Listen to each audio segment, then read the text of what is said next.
In this video, I'll show you how to make your stationary bath bomb. Everything you need comes inside the bag. However, there are some other items you'll need, such as a big bowl for your dry ingredients, but you want the bowl to be big enough for all of the ingredients because eventually you'll mix everything together. But for now, you need a big bowl for your dry ingredients. You might need a small bowl or container for your wet ingredients. You'll want a face mask that covers your nose and mouth, paper towel or napkin to wipe your hands as you go. You'll need boiling water to melt the shea butter, and towards the end, you might want some rubber bands or tape to wrap your bath bombs, and this will make sense when we get there, but it's nice to have that on hand just in case. The ingredients comes with a number, might be 1, 2, 3, so on. You want to use that to go in order. So your first ingredient, which has a number 1 on it, is your baking soda. So you're going to cut that open, pour it into the bowl. Your next ingredient is your mica powder, and you have a few different colors in there to choose from. You're welcome to mix the colors to blend your own shades. You can stick with one color. You could even keep it very neutral and not add a color at all.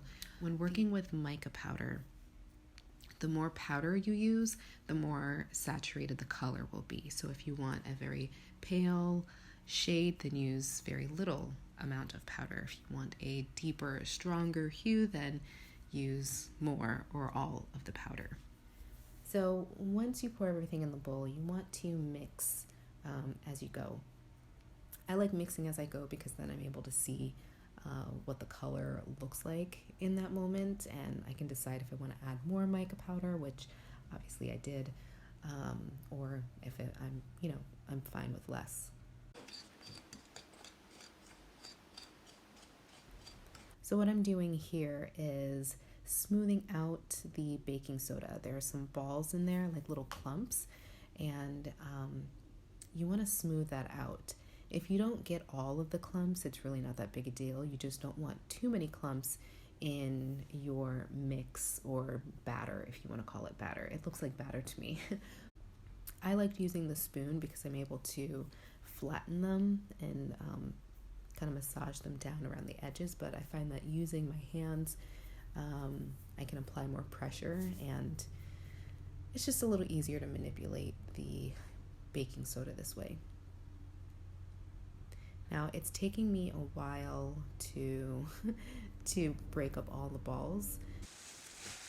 Also, I will mention that as you're breaking up the balls, whatever you miss in this first pass, you'll very likely catch as you're adding in the other dry ingredients. So don't feel like, oh my God, I have to get it all out right now. You have more opportunities. Moving on to step 3. Now we have your cream of tartar and kaolin clay.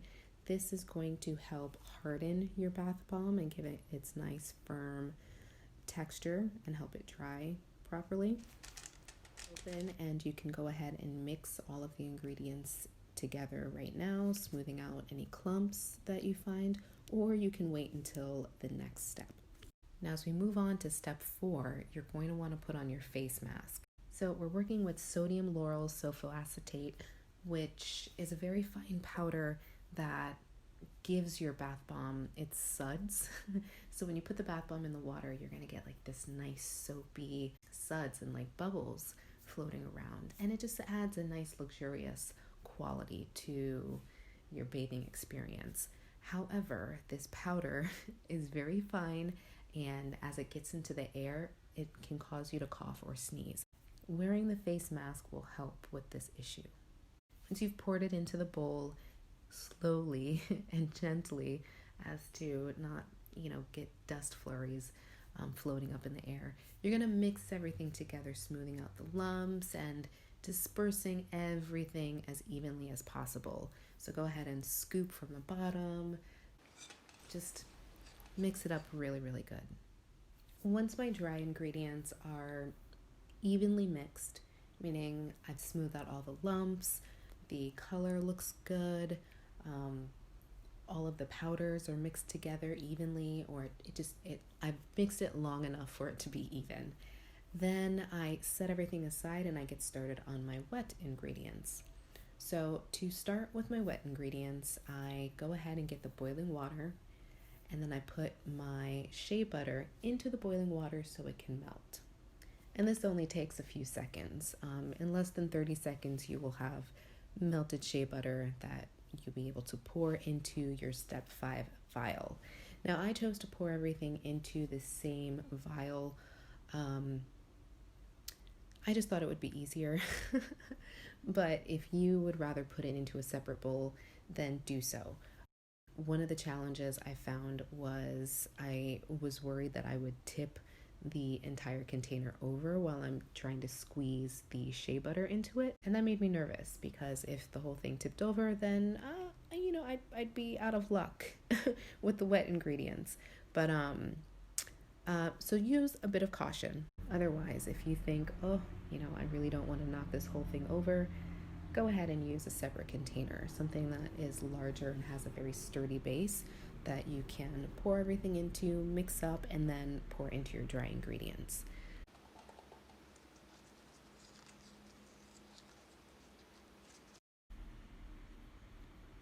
Now that my wet ingredients are mixed together, I'm going to pour it into my dry ingredients, but I'm going to do so very slowly, or I'll try to do so slowly.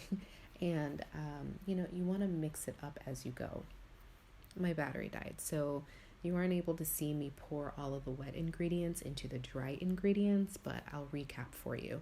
So I poured all of the wet ingredients from the step 5 vial, the little bottle. I poured that into the mixture and mixed it up. And then I took step 6, which happens to be our fragrance oil. I uncapped that and poured that into the mixture and then mixed everything up evenly. So once you've mixed your wet ingredients into your dry ingredients and you have this sand-like consistency going on, you're going to pour in your citric acid. And this is step 8. Now, you'll notice that your citric acid packet comes with 2 sides. And this is because one of the sides, the larger size, is for if you are making shower steamers instead of the bath bombs. It's measured perfectly to go with the cornstarch. Since you are making bath bombs, you're going to use both sides of the packet. If you're making shower steamers, you're only going to use the big side of the packet and leave the small side for whatever else. You'll just have, extra citric acid. So once you've poured all your citric acid into your sand-like mixture, you're going to go ahead and mix all of this up. You might want to wear your gloves as you're mixing this up. The citric acid can be very abrasive on your fingers and your nails, so it will cause your nail polish to chip if you're wearing any. And this mixture right now, in its concentrated form, can be a little abrasive on the skin and a little drying. But once you put in the bathtub, you have a lot of water to dilute everything, and it's more soothing than it is abrasive on the skin.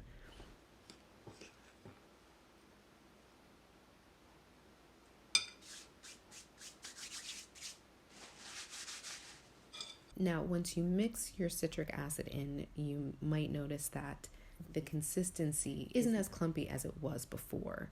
And this is where your witch hazel comes in handy. You're going to spray lightly, very lightly. Now, what I'm doing in this video is far too much. I recommend not spraying any more than about 10 sprays in total. So as you watch me make this bath bomb, you are going to see what happens when you spray too much. Now, fortunately, when you overspray and your bath bomb is too moist, it's still fine. You're still going to make a bath bomb. It's just not going to be as smooth and uncomplicated as if you sprayed in an appropriate amount.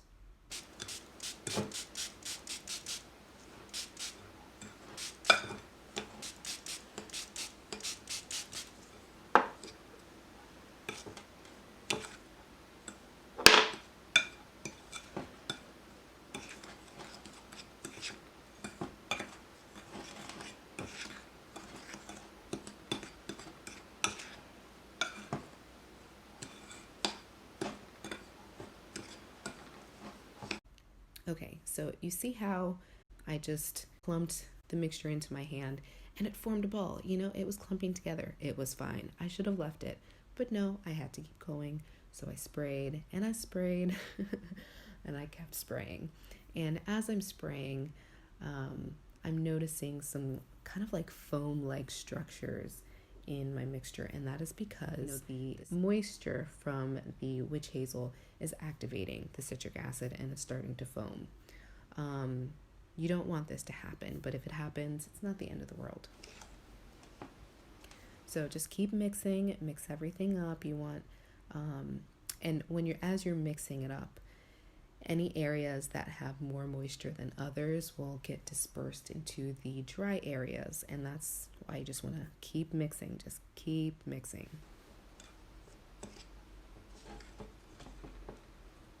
And once you feel like you have mixed enough, you are going to grab your bath bomb mold, the letter that you wrote, and start packing up your bath bomb. So I did not write a letter because I have journals, like these little small journals that I put inside of my bath bombs. And so that's what you're seeing me do right now. This is one of my journal entries. It's just a page. There's I guess you could say a quote on the front, and then on the back there are 2 journal prompts. So see, again, here I go, spraying more. I should not have done that, but I just couldn't help myself. So yeah, here I am sensing that I probably went a little too far, but it's okay.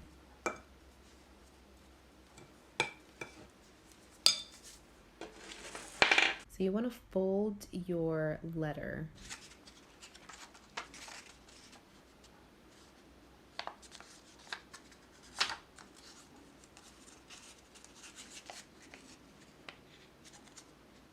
and you're going to fold it enough times for it to be small enough to fit inside of your bath bomb comfortably. You don't want it to peek out over the edges. You just want it to fit in the center of it. And see here, I test it and it's bigger than I want it to be. So I just go ahead and fold it one more time and it becomes perfect.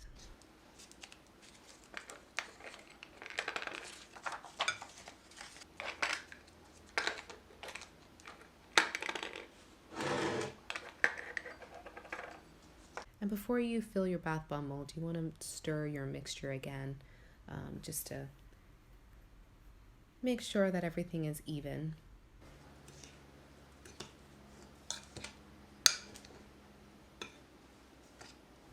You'll scoop some of the bath bomb mix and put it into the mold. Then you'll put the letter on top of that, and then you'll scoop some more of the mixture onto it and even like into the letter. Just, you want the letter to be embedded into the mixture.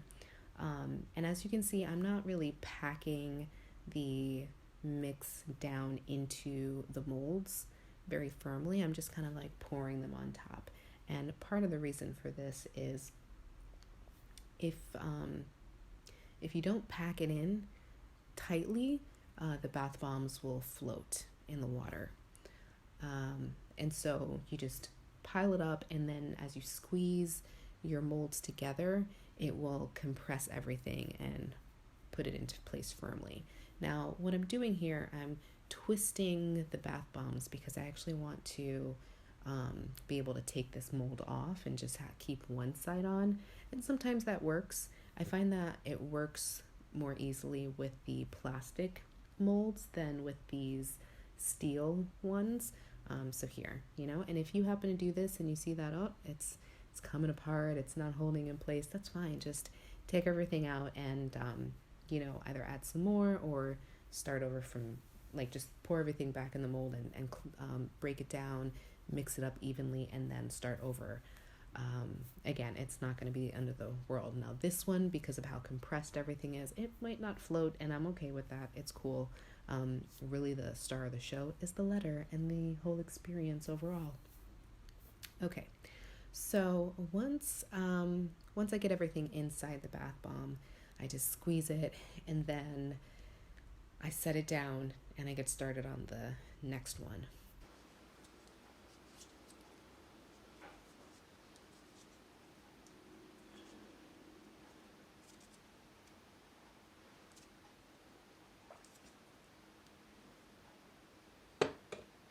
Now, if you're watching this bath bomb that's sitting on the counter, it's starting to expand, and that is because I added too much witch hazel. Too much.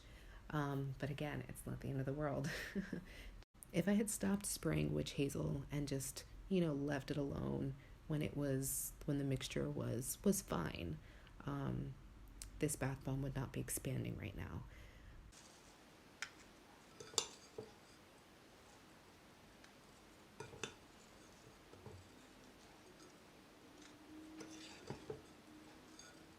You have enough mixture to make roughly about like 2.5 bath bombs.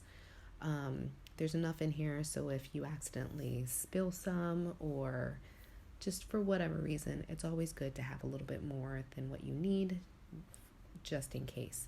Now, I ended up using the leftover bits of this bath bomb to make, I don't really know what you call it, but actually, I'll show you. Later on, I'll show you, but I just sprinkle it into the bathtub and they foam and fizz and you get the smell and it looks nice.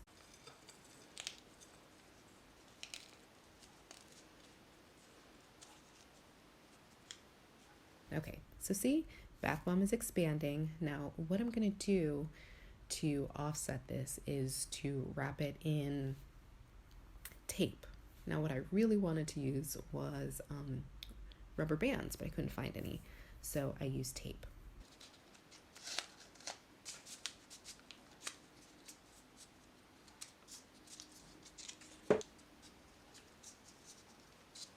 And this mixture is very strong. So even though I taped it down and I felt that it was taped very securely, it still managed to find its way through the tape and even broke some of the tape. I was very amazed. So the extra bath bomb mix that you see here, I'm going to let this dry. And then I'll actually use this sprinkle in the bathtub, and it's gonna foam, it'll still fizz, you'll get the aroma, and that'll be its own fun experience in itself. Once you have filled your molds, you're going to set your bath bombs aside somewhere to dry overnight or for 24 hours. You'll want to do it in an area where you get the least amount of humidity. So perhaps a closet, or if you have a dehumidifier, definitely turn it on.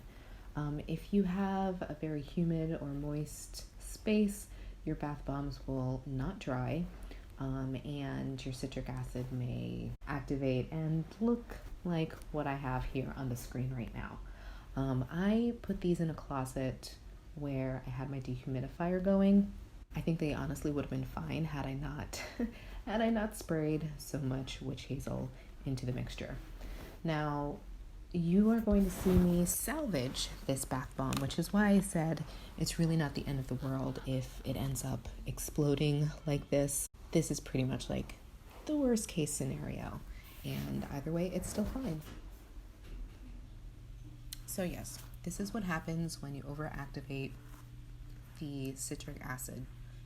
But here I am, removing the tape from my molds, and once the tape is off, I'll go ahead and break off the extra pieces that overflowed. Now, if you followed my instructions and did not overwater your mixture, then you won't have to worry about these excess pieces and needing to break those off. You'll have pretty much a perfectly round shape. Now I'm going to show you how to get the bath bomb out of the molds. As you try to pull it off, you might find that it's not coming out. And if that's the case, grab a blow dryer or something hot. You want to heat the mold. Applying heat will allow it to expand a bit and make it easier to come off. It'll come off very smoothly.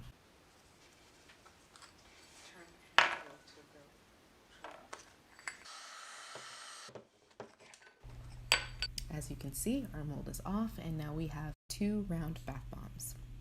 Now the last step in all of this is to protect your bath bomb. You're going to use shrink wrap to protect your bath bomb from moisture, from getting dirty. It's just going to add a protective layer. So you're going to take your bath bomb and put it inside your clear shrink wrap sleeve. And if you have an impulse heat sealer, you can seal the open end of the bath bomb. If you don't have a heat sealer, what you'll do in this case is just fold everything over. So you'll tuck one side in and then you'll fold the other side over it, just enclosing everything, and then you'll apply the heat gun to it, which I'm using a heat gun, but if you have a blow dryer, use a blow dryer. And this will melt the shrink wrap onto it. It's just gonna shrink and enclose it, and then you are done, and it's a very quick and smooth process. And try to move the ball and the heat around evenly. You don't want to have the heat sitting on any one spot entirely for too long because it'll melt through the plastic. You just want to apply enough heat so it reacts and begins to shrink. Then once you're finished, you'll have a perfectly perfected bath bomb, and you can stick it inside of your pouch that all of your ingredients arrived in, or you can wrap it up in another box or do whatever you want with it. But you now have your stationary bath bomb ready to go.